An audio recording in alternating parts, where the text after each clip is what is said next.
Good morning, changemakers.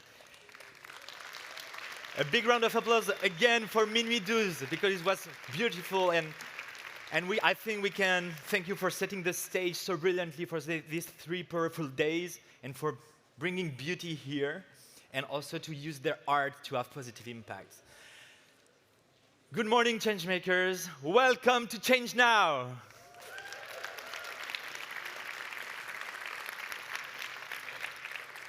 And nous y voilà. Here we are at this very special moment of the year, when all of us here constitute the greatest assembly of positive forces to design together the course of our future. If you care about the world, if you care about the living, here is the place you are meant to be. Because here you are surrounded with fellow humans, each committed to having a positive impact also. Show of hands here. Who is here to change the world? Who wants to change the world? Okay, great. So your place is here. You are in the right place at the right time because we're not just here to talk about change, but to be the change in action. And so, as we embark in this 7th edition of Change Now, let me share first a more personal belief. I firmly believe that despite the course of events in the world, we possess all the resources necessary to make the shift we need to do. And by resources, I mean wisdom and courage. Because, yes, around the world, there are a lot of people who have this wisdom and courage to try to show the best face of humankind. And when we started Change Now in 2017, we recognized the entrepreneurs, a new generation of entrepreneurs, the impact entrepreneurs, as being this new face of humanism. People who are just working to solve global issues and common good beyond their sole own interests. And our mission became clear. We wanted to definitely join their ranks and help all these entrepreneurs to have the impact they want to have. And so this is exactly what we've been doing for the last 7 years. We showcased and pushed forward 5,000 solutions. We brought on board thousands of investors. We also contributed to hundreds of contracts, and we gave media visibility, accumulating billions of views for the solutions. But we realized through our first impact study last year that we actually, while we are giving and delivering on this first mission, we're also doing much more. During the summit and all year round, we support transformation in big companies. We influence legislative changes. We shape the trajectory of higher education with the school ranking we have created. We give access to careers in impact with the Impact Job Fair. And we are also championing sustainability in the event industry. And more recently, we also created pioneering content, pioneering knowledge with the brand new Earth Action Report, pointing to top priorities to systemic change, where we've done this work with KPMG, gathering knowledge from 100 top leaders in sustainability around the world to point to those key factors of systemic change. And we also act on depolarization, creating dialogue. And last but not least, we try and we give hope at a moment when hope is no longer a commodity. And with hope, the desire to act. And for example, last year, people joining Change Now, entering Change Now, they were 56% feeling that they had the capacity to act, and you were 80% when you left Change Now. And so we want these 3 days to be, again, a new powerful generator of change. And so I'm very proud to launch this new edition with you all here. And This edition has so many highlights, and it's culminating on Wednesday with the European debate. It is the first time that a full political debate will be showcased on TV, just focused on the social and ecological transition. And this is a new historical premiere we are very proud of also to share. Thank you. And so this is the systemic change we want to have, all at once and with everyone. And so if I summarize our journey, in 2017 we started with a very innovative concept. It was the first event of its kind, like ChangeNOW, in September 2017.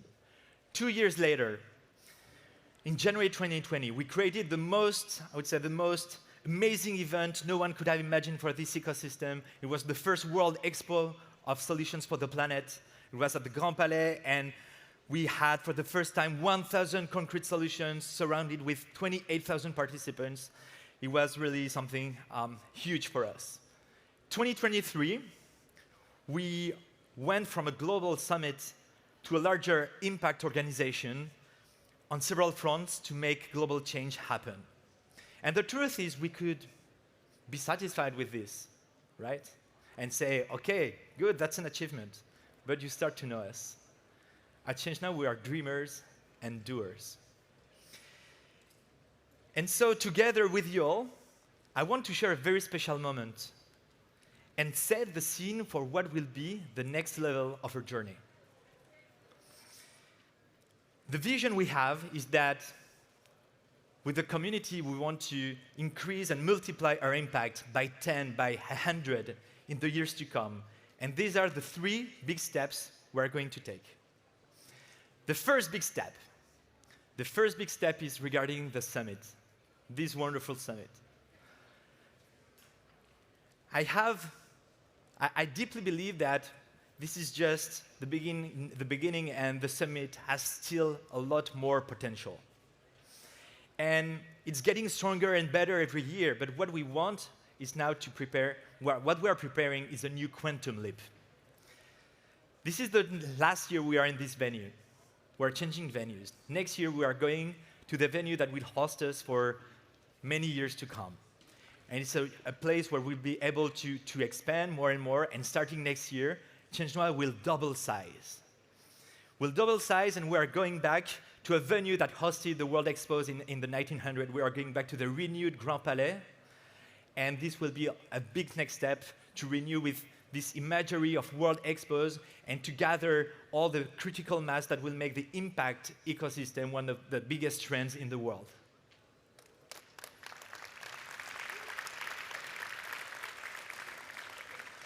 The second big step, we decided that we wanted to reinforce our impact all year long. And yes, we already have the Impact Job Fair, the Sports Sponsors page, the Earth Action Report, and so on.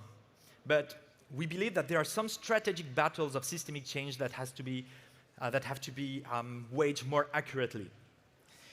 And so we are going to enter the field of agriculture and soils, of ocean, of a fossil-free future. And the first thing we can already share is that in October, we are co-organizing with Moi Tennessee the World Living Soils Forum, the second edition of the World Living Soils Forum, which is a summit dedicated to regenerative agriculture. And why we are doing that is because by creating those different moments of the year, we create a thread of impact where we can deploy long-term strategies. This is the second step. And the third step now. There are change makers everywhere on this planet. And they all need the kind of support you have here, but at the level of their local community. You have this incredible opportunity to be here, but there are thousands that are not able to join. And still, they could really benefit from ecosystemic dynamics. Wouldn't it be great to have a smaller ChangeNOW in Nairobi, for example, and another one in Rio, another one in Sydney, where this ecosystem can raise. This is exactly what we want to do.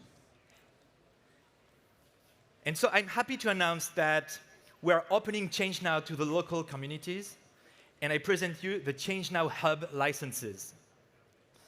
ChangeNOW Hub licenses is to enable anyone to apply to create a local chapter of ChangeNOW, to reinforce the local ecosystem. And all this with the support of the tremendous experience of ChangeNOW, of the team, and the tools to help you out, communication tools, joining a community of ChangeNOW builders. This is the third, and this is everything I had to share with you today.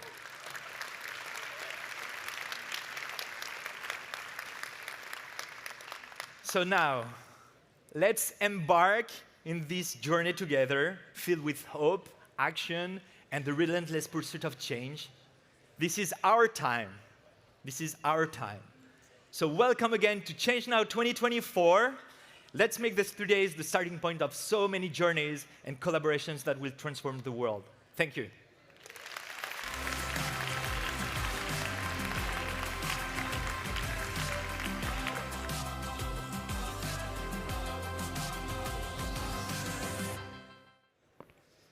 Hello, ChangeNOW, and welcome to these 3 inspiring days. I'm Jimena Morales-Velasco, and I'm honored to be here with you right now. I have a question for you. Do you remember the last time you disobeyed? Just think about it. I think we have all experienced that kind of move that makes us do things in a different way. You, entrepreneurs, activists, CEOs, scientists, mothers, fathers, politicians, sustainability leaders. At some point in our lives, we have said, no, I'm not doing it that way, but my way. It is usually out of personal interests, fear, pride, so many reasons. And we know that disobedience can sometimes lead to chaos. But some others, sometimes, it comes out of a hunch, a conviction, the conviction to do it the right way. It comes out of altruism, generosity, care, love for nature. It becomes a creative disobedience. The woman we're about to welcome is a pure example of selfless disobedience. For Earth, for justice, for freedom, and for the well-being of all humans. She has dedicated her life from her very early years to science. She's a doctor in quantum physics. To the defense of nature, she has fought very hard to protect soils and to protect the very origin of natural food, seeds. And for justice, women, peasants, all over the world look up to her because she has given wings to those whose rights have been flouted, and because she's a pioneer in action for nature. She was expected to be here in person because of administrative reasons related to visas and embassies. She cannot be here with us, but she is joining us right now directly from India. The good thing is that at the end of this opening interview, we will invite you to participate with your own questions in a short Q&A. Please give a warm welcome to Dr. Vandana Shiva.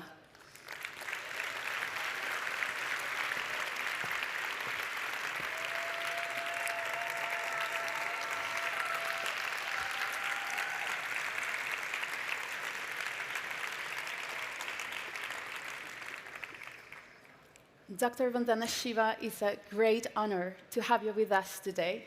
Welcome. Thank you. Greetings from India. As I said before, you've dedicated your life to stand up for what's right in terms of food security, soil health, among other issues, even when it has meant resisting the law. One conviction has guided you all along, and it has been inspired by the Gandhian principle of the force of truth, satyagraha. You will pronounce it better than I do. Please tell us about it. I'm, of course, a child of a free India, and we became free through our independence movement. We were a British colony, but 80% of the world was colonized by the British. And among the very many instruments that Gandhi mobilized again, and he said it very honestly, I did not invent these instruments. I just found how societies stay democratic and free. And for him, one of the most important principles was that unjust law, which takes away the foundational freedoms of being human, of being alive on this beautiful, generous planet, that those have to be disobeyed. They cannot be cooperated with, because they mean the end of life and the end of freedom. He first practiced this when, in South Africa, they were creating a new system of dividing people by race. The first attempt was made on Indians, and the word later created for the separation of blacks was apartheid, separateness. But we are one humanity knitted in both our earthiness and our humanness. And the satyagraha that lasted from 1906 to 1911 in South Africa was a call that said, we are all human beings. You will not treat us as less. You will not give us registration licenses to show at any time when a policeman approaches us. We are not illegal. We are legal citizens of this land. And when he came back to India in 1915, among the key satyagrahas was the salt satyagraha, where the British wanted to monopolize salt. And he marched to the beach, picked up the salt from the sea, and said, nature gives it for free. We need it for our survival. We will continue to make salt. We will not obey your laws. And so, when in the late 80s and 90s, some corporations thought they could declare that they were now the creators of life, they said at a meeting, actually it was in France, it was 1987, I'd been invited for a meeting on a new biotechnologies, and they said that now onwards, we have to redefine life as our invention. So that we can monopolize the seed, we have to make laws to forbid farmers from saving seeds. And I said, but you don't invent the seed. You might put a gene into it, but putting furniture into a building doesn't make you the architect and the landowner. And GMO cannot be interpreted as God move over. We will now be interpreted as creators, and we will take rents from the peasants, and we will push them into poverty and create a monopoly on seed, the very basis of life, the source of life. And that's the day I decided I would save seeds. And I also decided that I would first work with my government and parliament to ensure that our laws recognize that we are part of an earth family. And our law on patents says, Article 3J, plants, animals, and seeds are not human inventions. Therefore, they cannot be patented.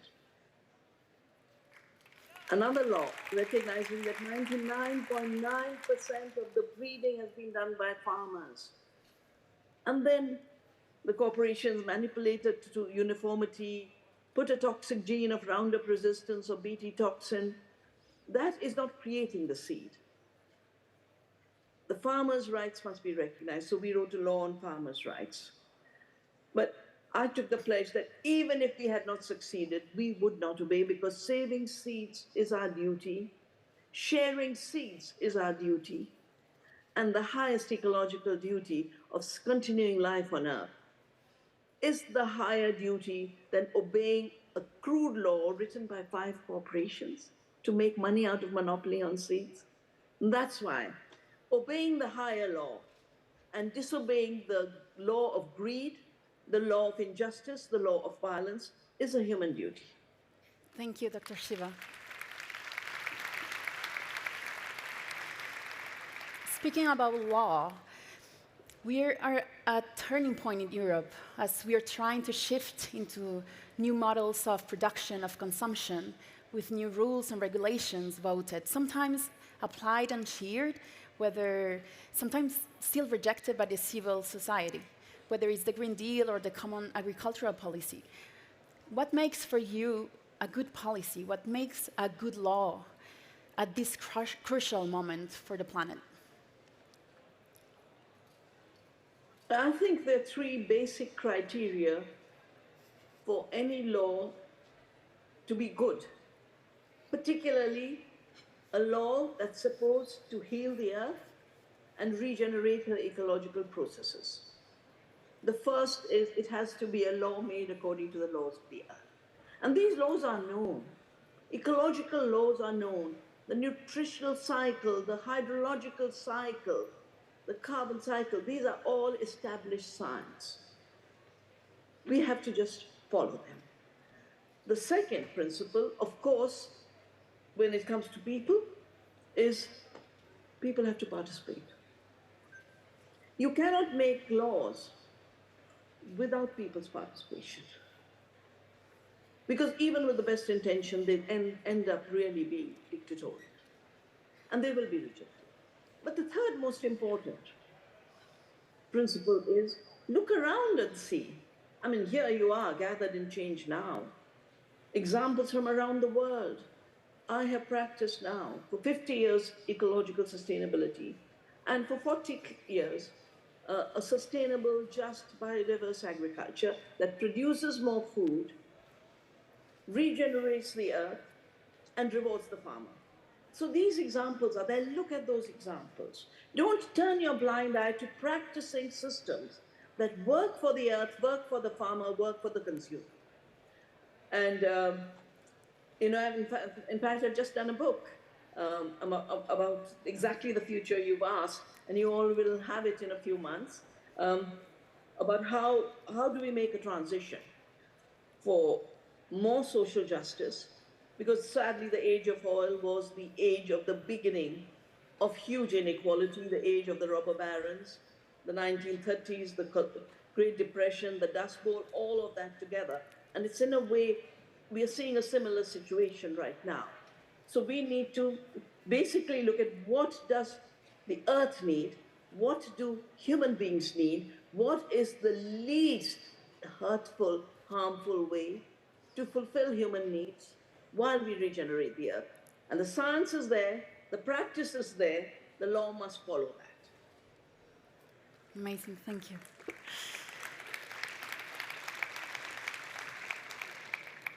I have to ask this question. Forests are one of the sources of your long-life activism. Do we still have Dr. Shiva? I'm here. Okay. Sorry, cannot see you. But I'll ask the question. Forests are one of the sources of your long-life activism. Women have been a channel from which strength and wisdom have come from, you've said. I'd like us to hear a little about the Chipko movement that you've supported so much, because even if it's been years since their main victories took place, I feel like we keep needing Chipkos in every forested corner of the world. How is ecofeminism the driving force of change? In a way, you know, this question is related to the earlier two questions. Because Chipko, which means to hug, was an action which was, at one level, a civil disobedience against a law and a forest practice that treated forests as timber mines for profits and revenues. And the logging of these forests, fragile forests in the Himalaya, you know, our Himalayas are steep. We get the monsoon, the full thrust of the monsoon as the rainfall is deposited. And without the forest, the only protection, without the forest was leading to landslides, floods in one season, droughts in another season. And it was the women who understood what was happening, because in early 1970s, there was a terrible disaster called the Alaknanda disaster, when after a logging of a forest, that entire mountain collapsed, and villages were washed away, bridges were washed away. So the next time the people came to log a mountain forest, the women stopped it. And they said, we are going to hug the trees. They never really actually had to hug the trees, because they would declare in hundreds, they would come and camp in the forests. And they said, these forests are our mothers. These forests are giving us water and soil and pure air. They made a beautiful action. I must share this with you because it's so inspiring for me. Women came out with lanterns during the daytime to the forest that was marked to be locked. And of course, police was there, the administration was there, basically to arrest them, but also to say, you stupid women, can't you see the sun is out? Why are you bringing lanterns out during the day? And they said, the lanterns are not for the sun. The lanterns are for you, because you're blind to the gifts of the forest. You think these are just mines of profits, timber, revenue. But from these forests, we get our drinking water. From the roots of the oak, we quench our thirst. From these forests and their roots, the soil is held together, preventing landslides. And most importantly, they said they give us pure air. Our breath comes from the trees, from the forests. And you want to destroy them? We will not let you destroy them. We love these forests, they are our home, and we're going to hug them.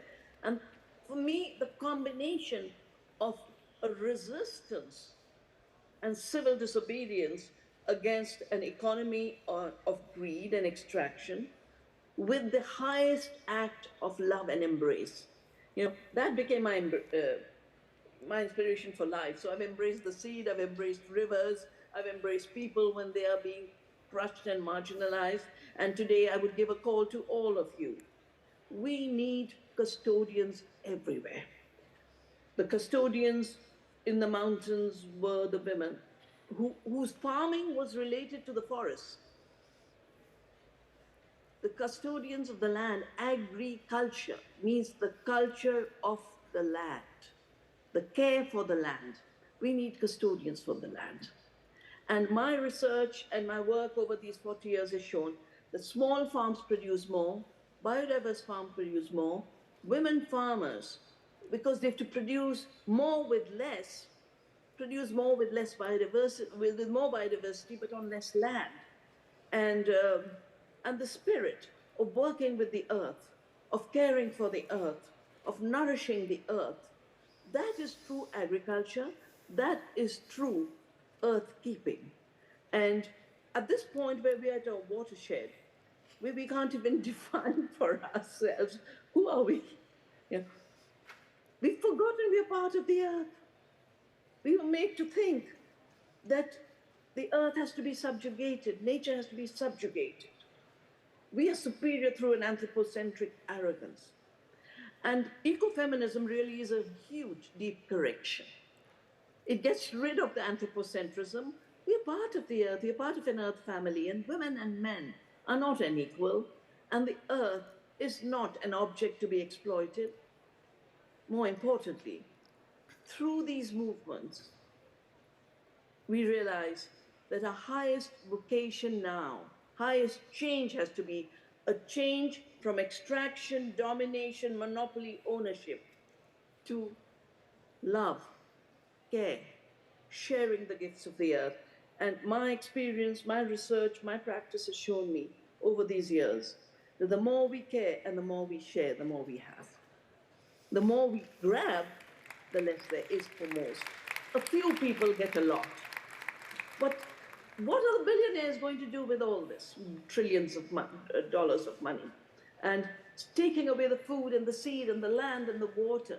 So we need to regenerate the countryside with more and more small farmers. And I know so many young people want to farm. They want to be able to go and take care of the land. They want to be actually the physicians, both of the land and people, because we know now that the roots of disease come from a bad food system. The same system that is giving us 50% of the greenhouse gases is giving us 75% of the chronic diseases. And careful farming, care for the soil, care for the biodiversity is where we get the nourishing food, rich in nutrition, not nutritionally empty toxic commodities, that then nourish our body. And our gut microbiome is mirrored by the soil microbiome. We cannot violate this law. The more we do it, the sicker the earth gets, the sicker we become. And the real change then has to be this alienation from the earth and earth laws. The change has to be from limitless greed and limitless growth to growth within the laws and limits that the earth has set for us. Thank you. This is why you inspire us. I have so many other questions, but as promised, I think we're going to take a few questions from the public, so we break this distance. And if you just please raise your hands, and our kind volunteers will go around with the mic.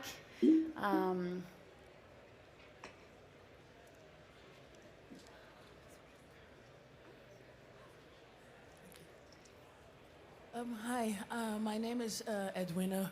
I reside from Seeding Africa. Mom, you are my inspiration. I'm fighting the same battle as you are. I'm promoting organic seeds and organic farming all over Africa. And I would love to meet you. I really would. I came here just to see you. I plan to, actually. I just had that thought while I was listening to you. And we are all over. We are now in 7 countries. We plan on covering all of Africa. And from there, we go outside of Africa. But this is a fight that we cannot stop because we need to survive and we need to continue. So thank you so much. I'm just so sad you couldn't make it because I was going to give you a big hug. But you can get one virtually. So thank you. I'll give you a virtual hug. Thank you. One for me as well. And I just want to mention that from 15th of September to 15th of October, we do a 1-month-long course called Return to Earth, how to farm in ways that the earth is regenerated, people get nourishing food, and communities are happy and have good health.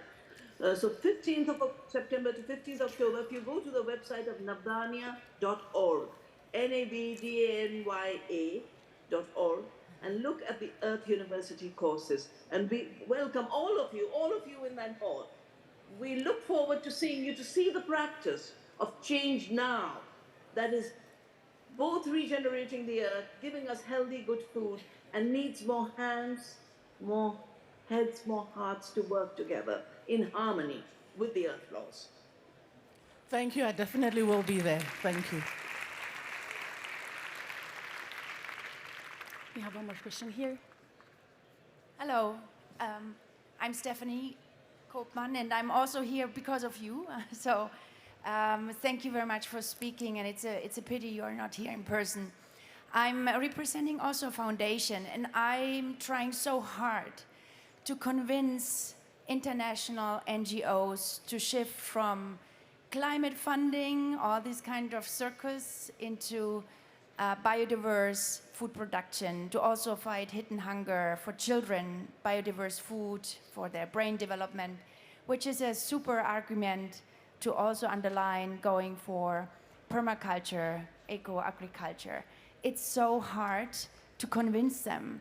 And sometimes I wish I would have more data to show, net saving for women and not dropping into loans, increase of diverse food, healthy food, not nutritious food. Is there some source where one could use to convince those strong partners I'm dealing with? I'm the donor. I actually want to, I can actually say, here it is, but it's still for me so hard to find the right partners who are willing to fight against the 100 years of legal laws of buying seed from international sources and then NGOs pleasing governments, kind of following the same way. Is there a source of data, and how can we also support as the ones who have the money to get the right data to prove biodiverse agriculture actually leads to more prosperity, leads to more nutritious food, even for the smallest children. And since we know hunger is about 50%, 40-50%, the reason for the main killers of children dying, there must be so much data out there which can be easier for people who are not into agriculture to understand the values. Thank you.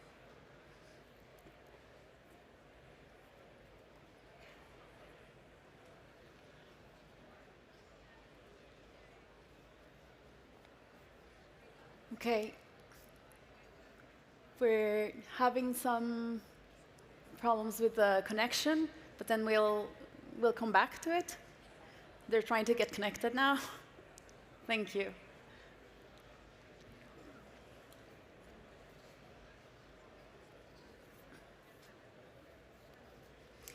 It's also a pity for us that she's not here, but I think we're trying to break this distance with these questions. We're trying to go back to it. I wish I could answer a little bit of your question, but I think this wisdom only belongs to Dr. Vandana Shiva. We'll try and get back to her. The perks of distance. I'm just getting more.